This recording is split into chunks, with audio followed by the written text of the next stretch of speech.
U.S. President Donald Trump announced his intention to engage in discussions with Russian President Vladimir Putin on Tuesday regarding the resolution of the conflict in Ukraine.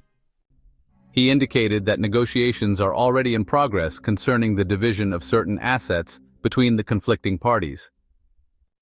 "I believe we will discuss land and power plants," Trump stated while aboard Air Force One. "Much of this has already been extensively discussed by both Ukraine and Russia.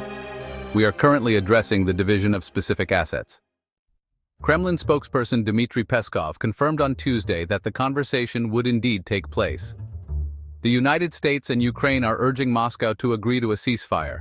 However, Putin has not provided a definitive response, instead outlining conditions and expressing serious questions regarding the proposal. Trump's special envoy, Steve Witkoff, who met with Putin for several hours last week, expressed to CNN his expectation that the two presidents will have a very constructive and positive dialogue this week. Trump, he noted, anticipates that some form of agreement may emerge in the coming weeks, and I believe that is likely.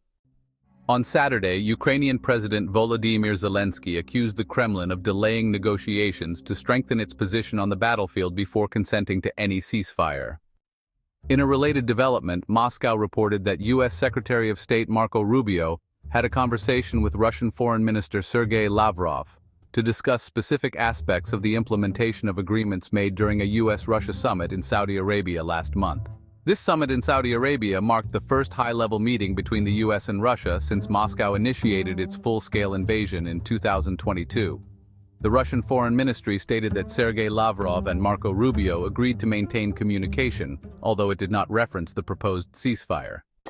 State Department spokesperson Tammy Bruce mentioned on Saturday that the two diplomats discussed the next steps regarding Ukraine and agreed to continue efforts to restore communication between the United States and Russia.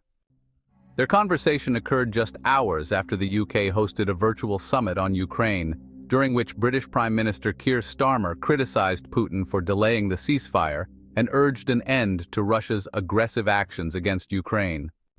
In a separate development, Ukraine reported that Russia deployed 90 Iranian-made Shahed drones across 9 Ukrainian regions on Sunday.